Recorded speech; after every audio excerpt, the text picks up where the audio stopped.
So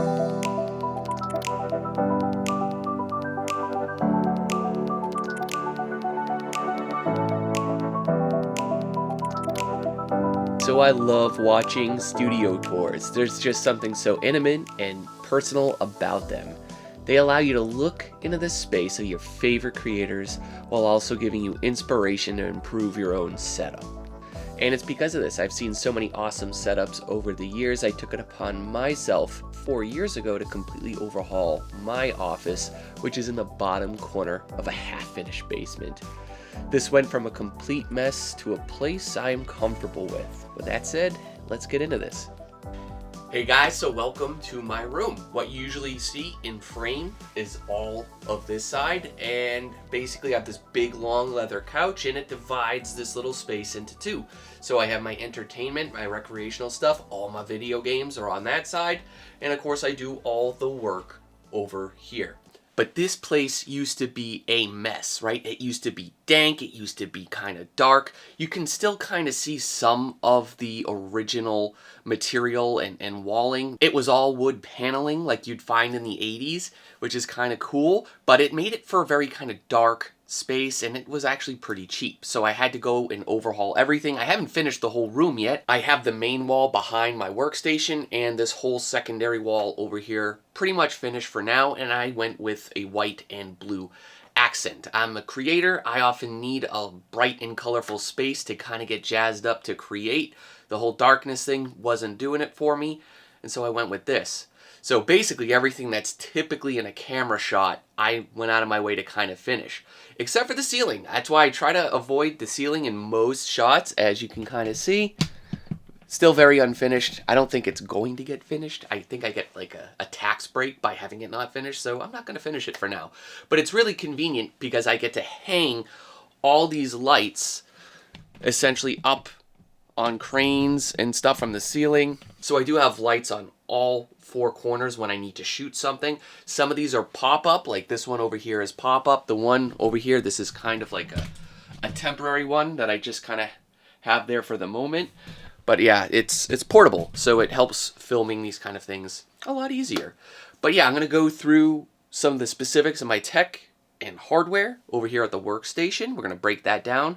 I'm going to talk about some tips and tricks I've pulled up over the last few years to help keep it very clean and very organized, because if you're anything like me and maybe you're also a creator, I'm not the most organized person. I get in my own way quite a bit, whether it's my digital files or my real life stuff.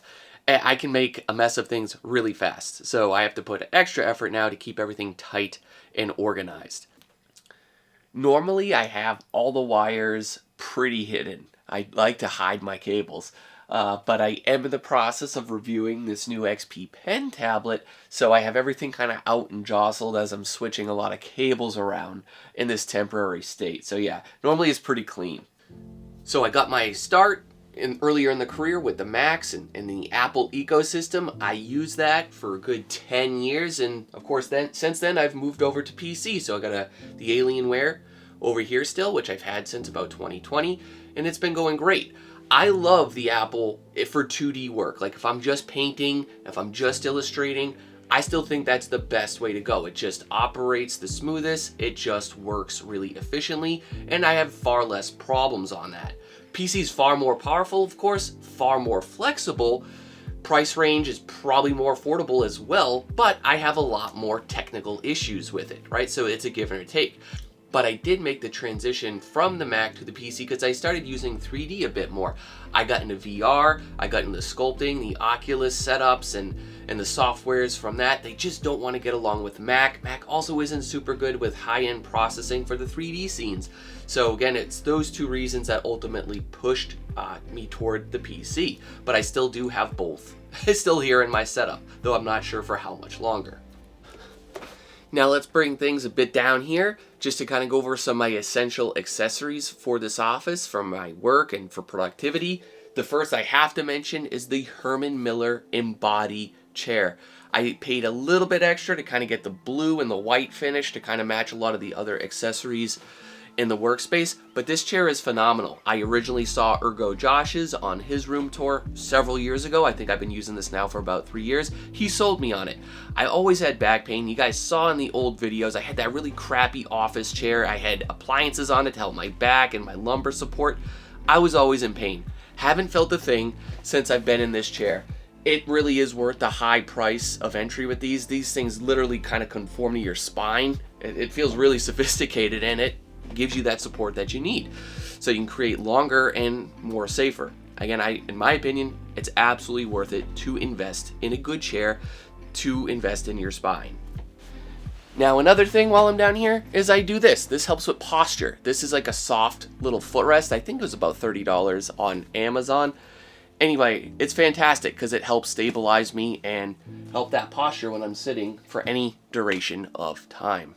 Now, here's the primary camera that I often use for shooting these. It's a Sony ZV-E10 on a desktop tripod. It's easier than having another external one on the floor where my kids could just run over, knock it over, break everything. It would happen. But yeah, this works really well. It's primarily what I use and shoot it on. It's a middle of the line sort of camera, and then I have like a wider sort of angle lens on there because I was told on YouTube it was good for YouTube. So that's what I use. I also use an electronic rechargeable, just broke, duster gun. Gotta keep the dust away. Dust and spider webs are a huge problem given that this is in a basement setup. And then next down the line, I have the G2 Edifier speakers. Nothing fancy, works for my setup though. Now this is a sweet little desk riser that the kind folks at GroveMate had sent over, as it keeps the monitors right above on my tablet, which is my preferred drawing angle.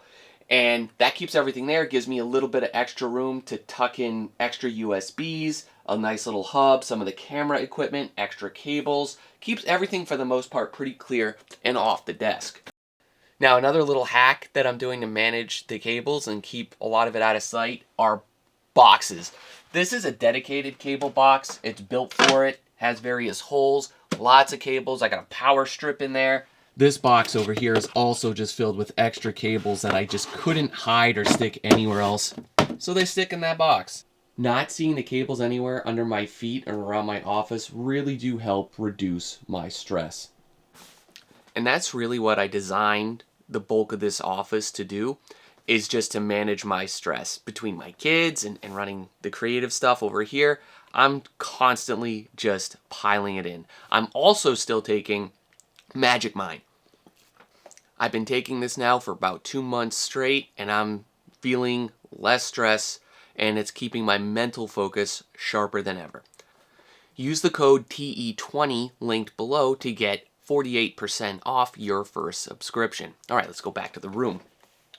I'm still running this Alienware Aurora from 2020, I believe. It's pre-built because I cannot build a PC, and it's been treating me well. I'll have the specs up on screen because I cannot remember or recall pretty much any of them. But yeah, I use it for a lot of 3D work in Blender, video editing, photoshopping, and everything in between. And yeah, I like it. The blue kind of matches the workspace, and it all goes together pretty well. Now, moving over to here, I am still running the old faithful blue Yeti mic. I've probably had this now for close to 10 years. Still haven't had any problems with it.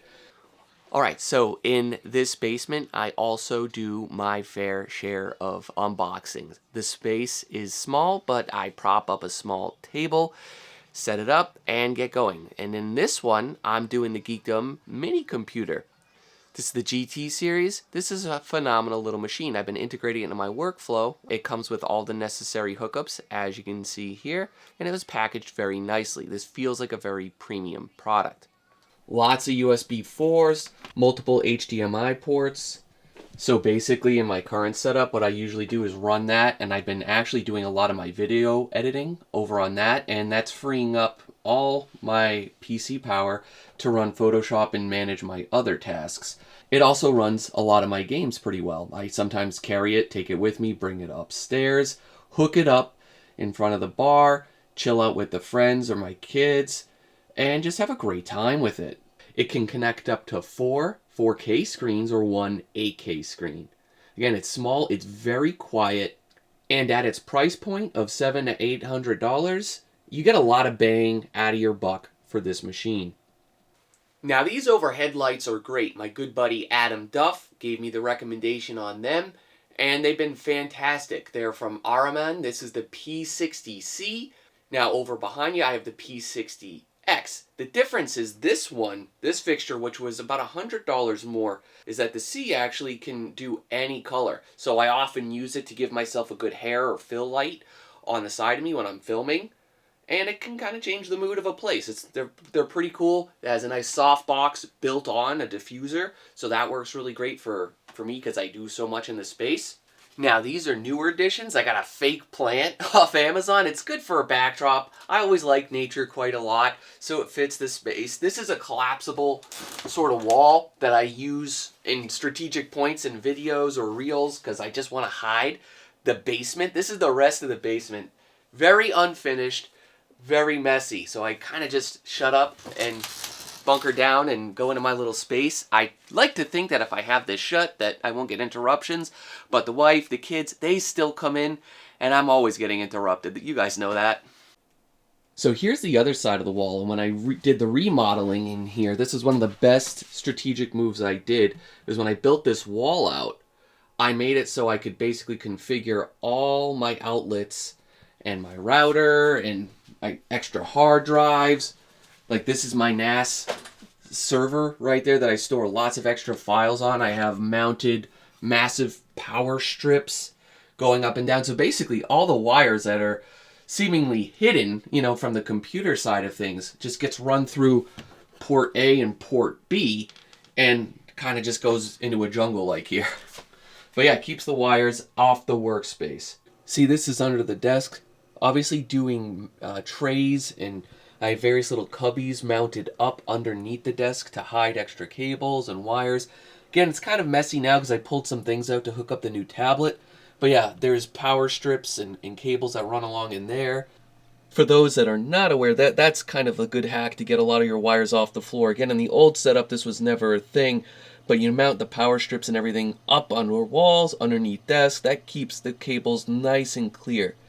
The issue originally came from getting power way over to the Mac setup over here. So what I had to do was build on top of the molding here a nice little cable raceway. So I have wires hidden all through that, which are barely noticeable. Now, another staple of my workflow that I haven't mentioned yet, which has been stored below, is my VR headset. This is a Oculus Quest 3. And yeah, I'm creating in 3D all the time with it. It's absolutely awesome. When I'm not using it, I just store it right under there, out of sight. Now, given that I'm a bit older now, I have amassed a lot of collectibles over the years. I don't have the space at all to display them. So what I do is I kind of rotate them out of the various fixtures around the house. So I kind of made them modular in a sense. I change the color, I swap out a backdrop. Then when I'm done running the collectibles for X amount of time, in this case it's been Final Fantasy VII year for me. Rebirth came out at the beginning, loved it, so I got all my FF7 stuff out. But often what I'll do, because I love the Xenoblade, I love Xenogears, huge source of my inspiration, I'll swap these out, change the color scheme, and I have a new display. But yeah, I'll quickly just go over a little bit of the entertainment side, since it's always behind me directly, and you guys that are longtime viewers never really get to see this aspect of the office. But I have a lot of my old retro games over here, anything from GameCube, original Xbox to PS2, N64, Super Nintendo. Got a shout out to Chrono Trigger. It's a classic. GBA. I've got some Zelda collectibles, Witcher collectibles all in here. Basically, this is just the main screen. It's just a 42-inch. It's nothing massive. I got a tiny space here. And then, of course, I display a lot of my old handhelds, which are great. I get these online, Amazon, Etsy, but acrylic plastic display stands. You could display anything with them. And they also make them, and of course they also make them custom for particular things, like whether you want to display a controller or an old game. They're absolutely great, makes things look nice, keeps things a little orderly. Yeah, so from the ground up, I've been trying to work with this place to be fully functional to serve for my work needs as well as my play.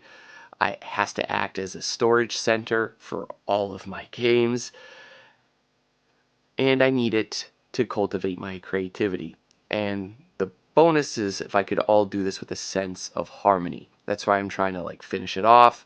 I'm trying to make things have the same color, and I'm trying to coordinate them. Again, it's going to de-stress me and really just work for my needs. So if you're trying to improve your space, I definitely recommend just start with a list of your goals and you can make and pivot decisions from there.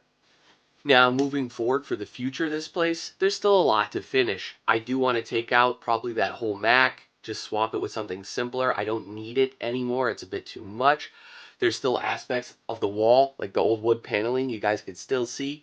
I gotta finish that whole wall. I want a white entertainment center, so I eventually do want to like swap this whole thing out, as well as the game display cases, which are also black. Just contrasting a lot of the newer, more modern stuff that I have in the renovated parts of the office. I got a shag old 70s carpet down here below my feet. I gotta swap that thing out. It's just in this little area here. It's funny. It's built in. It's like grafted to the old brick looking floor that I have down here. It's laminated. Yeah, very weird, but I do want to refinish the walls and the rest of the floors in here as well. And then just keep optimizing the space for my needs. But guys, I want to thank you again for going on this small little journey with me today, doing a little bit of showing and telling. I love watching room tours. Hope you enjoyed this one. Let me know if you got any ideas from it. Let me know if you have any ideas for me that I can improve this space. Be happy to hear it. Also, if I mentioned something, but maybe didn't mention it specifically enough and you want more information about it, let me know below in the comments, and I'll catch you guys in the next video.